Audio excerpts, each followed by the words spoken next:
why the wingtip's drooping down now. Hold the wings up, and when it takes off, the wings will flex upward, and those outrigger wheels will tumble down the runway and be picked up by the truck. Seems a little odd, but it works quite well, actually. Yeah, lots of them on. The trick in landing the U-2 is when you come back, you don't have those wings. You've got to keep those wingtips from hitting the ground all the way through your landing rollout. Now, Phonics is in there waving to you guys. He's in his full spacesuit.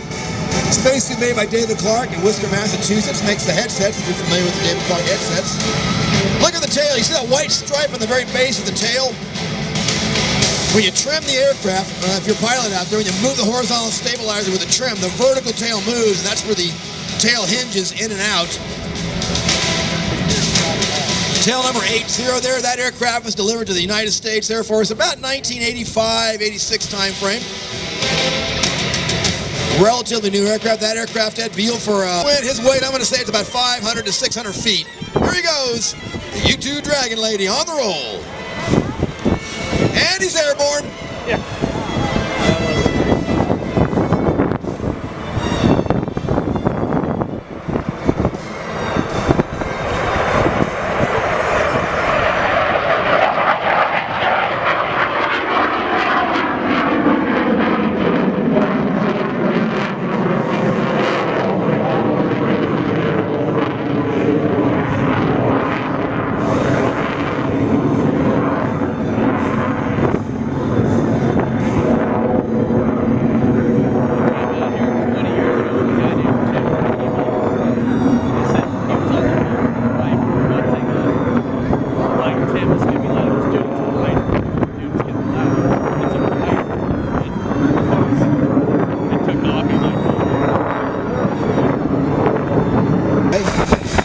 With an incredible glide range. At 10,000 feet, the aircraft can glide 37 miles just from 10,000 feet. From 70,000 feet, you do the math, well over 200-mile glide range. And if they keep the aircraft clean, if they lose the engine at altitude at 70,000 feet, it will take them over an hour and a half to glide down. Incredible, incredible lift on the aircraft. That big high aspect wing, they say not really adept at flying down low, but once you get up in the thin air above 60,000 feet, they say the handles. Sean Roycraft in the chase car, another qualified U-2 instructor pilot. He'll be making the calls to help Phonics get the aircraft in a perfect landing position.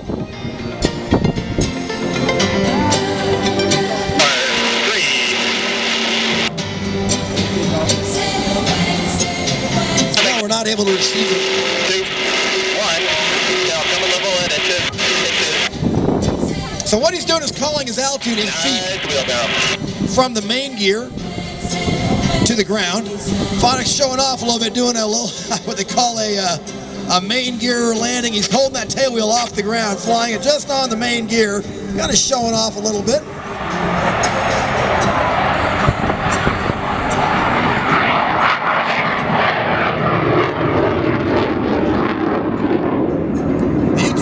Call it a wheelbarrow landing, just putting it on the main gear and flying the tail wheel off the ground.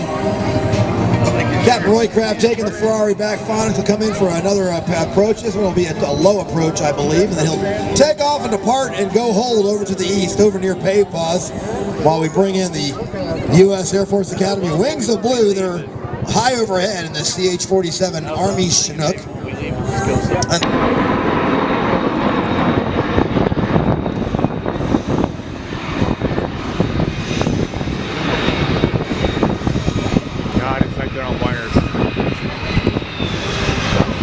Very unique formation. The U-2 going about as fast as he can, and the T-38's going about as slow as they can.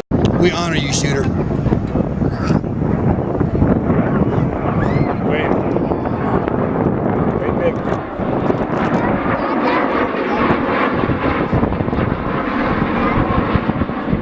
God, this is so perfect. Everything you do is just insane. An unusual story with the C-27.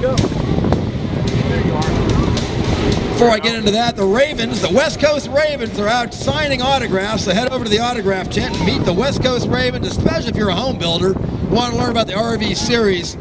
These guys are the experts. Or if you want to know more about flying, well, they're the experts in that too. In any case, the Air Force bought the C-27 initially, but when sequestration hit, the budget realities were such the Air Force couldn't keep them. The Air Force worked a deal with the U.S. Army Special Operations Command and the Coast Guard, and they transitioned the aircraft, at least 14 of them, to the Coast Guard, and the Army took 7. They're part of that trade which took place in 2013. And take a look to the right, you'll see the C-27 coming in. Looks like a C-130, some people think, with 2 engines and a little bit smaller. The Coast Guard retired all of their C-130s, and now this is the workhorse for the fixed-wing portion of the United States Coast Guard. Commander Edestad and Commander Hall in command of this aircraft. Now, if you certainly look at the area, you definitely see them flying the unmistakable white and orange of your United States Coast Guard. Thanks to those guys for bringing it about. Thanks to the commander of Coast Guard Air Station Sacramento.